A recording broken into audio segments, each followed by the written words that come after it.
5살 남자 쌍둥이를 키우고 있는 40대 부부는 층간소음 문제로 고민하다가 2년 전 아파트 1층으로 이사를 했습니다. 고층에서만 살다가 1층에 살아보니 세탁실 물 역류, 채광 등 단점도 있었지만 아이들이 눈치 보지 않고 지낼 수 있어서 만족하며 살고 있는데요. 그런데 얼마 전 부부는 아파트 입주자 대표로부터 엘리베이터를 교체할 예정이니 교체 비용을 부담하라는 연락을 받고 조금 억울한 기분이 들었습니다. 2층 이상 입주민과 달리 입주 후 엘리베이터를 사용한 적이 거의 없었기 때문인데요.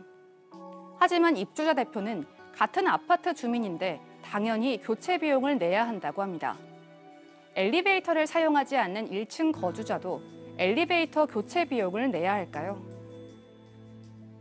네, 오늘 이 사건 상담실에서는 아파트 1층에 살고 있는 40대 부부의 사연인데 참 이런 일도 있구나라고 하는데 시청자 여러분 좀 관심 있게 좀 지켜봐 주시기 바라겠습니다. 먼저 사연을 설명해 볼까요? 네, 일단 이 부부가 처음부터 1층에 산 건 아니기 때문에 제가 1층으로 이사 가기까지의 과정을 먼저 말씀드리겠습니다. 지금 40대 부부가 30대 중반에 결혼을 해서 임신이 잘 안 되다 보니까 어렵사리 시험관으로 이제 아이를 낳았어요. 남자아이 쌍둥이를 낳게 됩니다. 예. 뭐 아시는 분들은 아시겠지만 2명 그 남자아이들 키우는 거 쉽지가 않죠. 지금 어른들처럼 통잠을 자는 것도 아니고 계속 잠을 깼다 잤다 하죠. 밥도 뭐 몇 시간 만에 계속 먹어야 되죠. 기저귀 2시간 간격으로 계속 깔아줘야 되죠. 이러다 보니까 뭐 자다가 뭐 일어나서 잠 못 자는 거는 뭐 그 당연한 일인 것이고 부부가 1년 넘게 아이들 때문에 잠을 제대로 잔 적이 없습니다. 일어나서 수유하고 또 먹이고 나면 뭐 해요? 트름 시켜야죠. 그다음에 또 싸면 기저귀 갈아줘야 되죠. 이거를 계속 하다 보니까 너무나 힘들게 두 아이를 이제 키웠어요. 근데 아이들이 이제 나이가 1살, 2살 되니까 통잠을 자기 시작합니다. 이제 조금 우리가 이 고생은 끝났구나 할 무렵부터 아이들이 걷기 시작하고 뛰기 시작합니다. 문제는 이 부부가 약간 고층에 살고 있었는데 바로 그 아래층에 직장 생활을 다 은퇴하고 거의 집에서만 죽어가는 60대 부부가 살고 있었는데 그 다음에 고통은 이제 아이들이 아닙니다.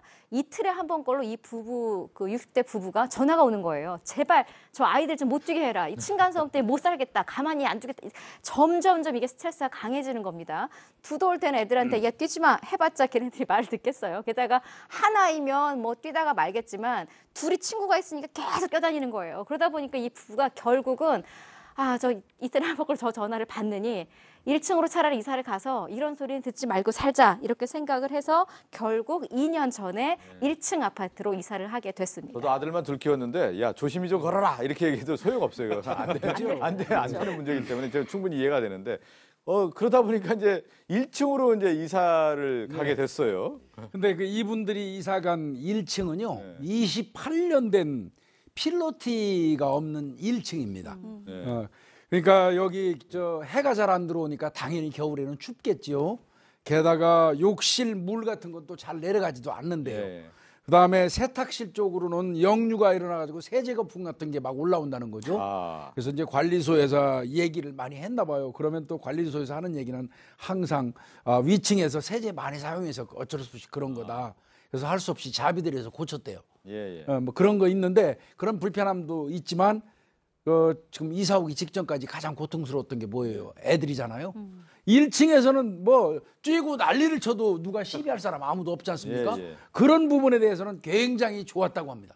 근데 이제 불편한 점도 분명히 있는데 아이들 키우기에는 1층이 제대로다 지금 이런 말씀이신데 요즘 보면 아파트 뭐 이런 빌라에 1층에 사시는 분들 중에는 이 테라스, 야외 테라스가 있는 그런 집들이 있지 않습니까? 네, 요즘엔 프리미엄 1층이 또 있죠. 옛날에는요, 과거에는 뭐 소음이 난다든지 아니면 우리 생활이 관찰될 수 있다든지 아니면 이제 안전의 문제 때문에 사실 1층에 많이 배제가 되지 않았습니까? 우리가 기피하는 곳 장소 중에 하나였는데 요즘에 테라스 공간이 있어서요. 거기 개인 정원으로 꾸미기도 하고요. 여름에는 아이들의 물놀이 장소로 만들기도 해서 로얄층보다 오히려 더 비싼 1층도 있다고 합니다. 그러니까 요즘 사실 이렇게 아파트 공간이 좀 고위 공간이 있지만 1층에 사는 어떤 장점 중에 하나 이런 야외 테라스가 있다라는 게 큰 장점으로 좀 떠오르기도 하는데 자 얼마 전에 그런데 이 아파트 입주자 대표 회의에서 엘리베이터가 노후화돼서 이제 교체하는 안건이 올라왔는데 곧 이제 교체 공사를 했어요. 예. 네. 지금 앞서 설명 나왔습니다만 아파트가 워낙 노후가 되다 보니까 그냥 개개인 층의 문제도 문제지만 엘리베이터가 위험할 수가 있잖아요. 네. 그러다 보니까 이제 입주민들이 그동안 잔 사고가 많았겠죠. 그러다 보니까 이제 여러 항의 끝에 입주자 대피 회의에서 곧 엘리베이터를 교체하겠다라고 결정을 했다라고 하고요. 당연히 입주민들이 다 n분의 1씩 해서 관리비 이런 데 청구를 하게 됩니다. 그래서 그냥 그런 절차를 가고 있었는데 이 사례자는 1층에 살잖아요. 예. 엘리베이터 탈 일이 있겠습니까? 없죠. 생각해보니까 엘리베이터 교체하는 거는 맞는 것 같지만 내가 이 비용을 내야 되나? 좀 다소 억울한 생각이 들었습니다. 참 이런 고민이 좀 되네요. 뭐냐면 아파트라는 곳은 이제 공동주택인데 1층 입주자 같은 경우는 사실 위로 올라갈 일이 없으니까 엘리베이터 교체하는 경우에 교체 비용을 내가 안 낼 수 있는 거 아니야? 면제해 줄 수 있는 거 아니야라고 지금 생각을 하고 있는 거죠. 그러니까 이분 같은 경우는 우리는 1층에 사르니까 엘리베이터를 평상시 이용할 필요가 없으니까 그 엘리베이터를 이용하는 사람들끼리 걷어서 돈을 내라 이 얘기예요. 예. 그런데 이제 이 입주자 대표는 그런 얘기 안 하죠. 공동시설이기 때문에 모든 아파트 주민은 당연히 교체 비용을 내야 된다. 이제 이렇게 주장하는 거고요. 예. 이제 사례자 같은 경우는 나는 이거 내는 게 이거 법적 근거가 있냐 과연 나는 사용도 안 하는데 이렇게 얘기하는 것 같은데 근데 저는 이제 조금 이따 뭐 변호사님들이 설명하겠지만 엘리베이터가 있는 아파트와 없는 아파트의 재산 가치는 어떨까요? 예. 엘리베이터가 있는 아파트는 재산 가치가 상당히 더 나갈 거예요. 그렇다면 그 가치에 그 부합하는 행위를 하는 게 맞지 않을까 싶긴 한데요. 자, 그럼 오늘 이제 사연 보내주신 40대 부부의 궁금증을 좀 정리를 해보겠습니다. 자, 궁금증. 엘리베이터를 사용하지도 않는데 교체 비용을 분담해야 하나요? 라는 질문인데요. 제가 이렇게 할까요? 변호사 두 분에게 여쭤보기 전에 이제 김복준 교수님 분명히 엘리베이터가 있기 때문에 아파트 값이 그럼요. 재산 가치가 다르기 때문에 당연히 교체 비용을 내야 된다는 생각인데 두 분은 어떠세요? 김민희 프로파일러나 장희영 교수 같은 경우는 교체 비용을 내야 될까요, 말까요? 전 반만 냈으면 좋겠어요. 합리적인. 저는 처음에는 네. 당연히 탈 일이 없으니까 안 내는 게 맞지 않아? 이야기하면 수긍해주지 않을까 생각을 했는데 제 친구가 1층에 사는 친구가 있는데 자주 올라와서 놀러 오는 경우가 있어요.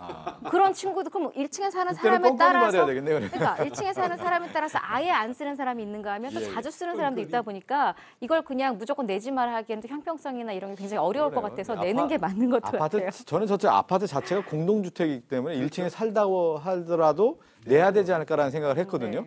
두 분 변호사님의 답변을 좀 듣고 싶습니다. 일단 어떻게 관리 규약으로 정해졌는지부터 봐야 됩니다. 그러니까 원래 이런 거 뭐 아파트에서 엘리베이터 사용하다 보면 이렇게 완전히 교체하기 전에 또 유지, 수선, 보수 같은 거 해야 되잖아요. 그러면 원래 이제 지자체에서 공동주택 관리 규약을 만들어 놓는데 이거를 각 아파트에서 아파트 본인의 이 특성에 따라서 이제 어느 정도 이제 수정을 해가지고 아파트 관리 규약으로 들었는데요. 만약에 관리 규약에서 1층 사는 사람들은 엘리베이터를 안 타니까 이 엘리베이터 수선 유지 뭐 이런 부분에 대해서는 비용을 안 내는 걸로 정하자라고 하면 그대로 하면 됩니다. 그래 규약을 만든다고 하면은 관리 규약 안에. 근데 관리 규약에 그냥 똑같이 유지 수선하는데 비용을 내야 된다고 하면 다 같이 내야 되는 거고요. 근데 이제 문제는 이번에는 이제 사실 엘리베이터 유지, 수선, 보수 이런 건 돈 많이 안 들잖아요. 엘리베이터 교체를 하면 이제 억 단위가 듭니다. 잘못하면. 억 단위가 들면 좀 억울할 수 있죠. 1층에 있는 분. 이게 아무리 봐도 이거 나는 안 타는데 교체하는 거가 내가 내야 되느냐. 근데 이것도 역시 관리 규약에 따르게 됩니다. 이거는 장기 수선 충당금이라고 해서 이렇게 큰 돈이 드는 아파트의 수선이나 유지와 관련해서는 이제 아파트 입주자 대표에서 장기 수선 충당금이라고 해서 미리 소유자들한테 걷어서 확보를 하고 있단 말이에요. 이 돈을 사용하는데 관리비 안에 들어가 있죠. 네, 그렇죠. 근데 1층 돈을 빼줘야 되느냐? 이거는 관리 규약에서 그렇게 특별히 정하지 않으면 1층도 내야 되고요. 이게 실제로 이제 법원까지 간 적도 있어요. 나 안 내겠다. 네, 안 내겠다 이랬던 적도 있습니다. 이 부분 관련해서는 박지훈 사례 한번 설명해 여러 가지가 지금 다 나오고 지금 다 낼 수도 있고요. 일부만 부담할 수도 있고요. 안 내는 경우는 조금 어려울 것 같아요. 이런 사례가 있었습니다. 2011년도에 있었던 사건인데 경기도의 어떤 아파트인데요. 엘리베이터 교체 비용이 한 2억 얼마가 들었습니다. 1층은 좀 배려를 해줬어요. 다른 층은 뭐 한 2층은 60%, 1층 40%만 내라 했는데 1층 주민 A씨가 이것도 낼 수 없다. 난 탈 일이 없다라고 소송을 제기를 했는데요. 이거 법원에서는 우리 김복준 의원이 지적했던 그대로 얘기를 합니다. 아파트가 가치가 상승하기 때문에 직간접적으로 이익을 볼 수밖에 없다. 비용은 부담을 해야 된다. 특별히 이렇게 뭔가 규정이 있거나 관리 규약이 있다면 모르겠지만 그게 아니라면 일정 비용 부담을 하라는 지금 판례가 있습니다. 그렇기 때문에 이 사건도 어느 정도 아니면 다 부담할 가능성이 높아 보입니다. 얘기 들어, 장현 교수님이 말했던 것처럼 1층에 사는 분들도 많이 타는 사람도 있던데 그런 것 때문이 아니고요. 결론적으로 조금 전에 김복준 교수님 말씀하셨던 것처럼 어쨌건 엘리베이터에서 5층짜리 아파트라고 생각을 해보죠. 엘리베이터 있는 데가 비쌀까요? 없는 데가 비쌀까요? 있는 데가 당연히 있는 데가 비쌉니다. 그러면 1층도 이 가치 상승에 대한 똑같은 그런 혜택을 받기 때문에 그에 대해서 같이 부담을 하는 그런 취지죠. 엘리베이터 교체했을 때는 지금 얘기한 것처럼 그 교체 비용을 내야 된다라고 하는 것이 이제 대체적인 어떤 의견인 것 같은데 만약에 1층에 전세를 사는 경우에는 집주인이 돼야 되는 거 아닌가요? 요거는 완전 달라집니다. 어떻게 되는 건가요? 세입자라고 가정했을 때 세입자는 사실은 그 이익을 향유하진 않거든요. 1층에 거주를 하고 있고 그렇다면 소유자가 그 간접적, 직접적 이익을 향유하기 때문에 소유자가 이 상승분을 부담하도록 돼 있습니다. 근데 지금 그 이런 생각 갖고 있는 분도 계실 것 같아요. 1층에 사는 분들은 상대적으로 아파트가 고층인 경우에 있어서 1층이 가격이 상대적으로 좀 싸지 않습니까? 부동산 가격을 비교했을 때. 고층 건물에 엘리베이터 없다고 생각해 보세요. 그럼 누가 살까요? 그것까지 생각을 해야죠. 근데 1층이 좀 가격이 다른 아파트에 비해서 낮다라고 하는 부분에 대해서는 어떻게 얘기를 해야 될까요, 그러면요? 그러니까 그거보다 더 낮아졌겠죠. 엘리베이터가 없으면. 그러니까 그거와 맞춰서 올라간다는 뜻이죠. 명쾌하네요. 명쾌하네요. 그러니까 일단은 엘리베이터가 있으면 더 낮아져요. 없다고 하면 더 낮아지기 때문에 당연히 내야 된다. 근데 지금 앞서 이분이 밑에서 이제 물이 올라와가지고 자비로 수리했다라고 하지 않습니까? 이거는 사실은 역류했는 거는 실제로는 공용 부분에서 지금 문제가 생긴 거거든요. 자신의 부분보다는. 그렇다면 이거는 본인이 수리를 하고 아니면 수리하기 전에 관리사무소나 공용 부분에 문제가 생기기 때문에 이것을 좀 요청을 했다면 비용을 받을 수 있을 것인데 본인이 자비를 했습니다. 그러니까 지금이라도 좀 그 자비 수리했던 부분 우리 쪽이 아니고 공용 부분에서 일어난 거기 때문에 좀 손해배상 청구라든지 보수를 청구를 하는 게 필요할 걸로 보입니다. 그러니까 이게 우수관이 역류하는 거는 내가 사용한 나만 쓰는 전유 부분의 문제가 아니고요. 그렇기 때문에 박지훈 변호사 말씀하셨던 것처럼 이거는 공동으로 아까 말씀하셨던 것처럼 아파트 전체에서 공용 부분에 하자가 발생하면 이거 고쳐주는 게 장기수선 충당금이거든요. 그러네요. 그걸 기초로 해야 되는 거고 예를 들어서 이제 2층에서 물이 새는데 그걸 자비로 고쳤다. 그건 2층에 청구를 해야죠. 그러니까 전유 부분이냐 아니면 공용 부분이냐의 차이에 따라서 전유 부분이면 전유 부분을 소유하고 있는 사람의 이제 문제가 돼서 이제 그쪽에서 해결을 해야 되는 거고 이렇게 곧 같이 쓰는 공용 부분, 같이 사용하는 공용 부분은 이제 아파트 입주자 대표회의 통해서 해결하시면 될 것 세탁실 같습니다. 같은 경우는 사실 뭐 아파트 다 하나 같이 공동으로 쓰는 이제 배수관이라고 해야 되는 건데 거기서 역류가 됐기 때문에 자비로 만약에 수리했다고 하면 그 청구를 할 수가 있다는 얘기고 오늘 얘기를 들어보니까 엘리베이터를 교체한다고 했을 때는 그 많은 비용이 드는데 공동주택이라는 점에 있어서는 교체 비용을 어느 정도 분담을 해야 된다라는 말씀드리겠습니다. 함께 사는 세상으로 갑니다.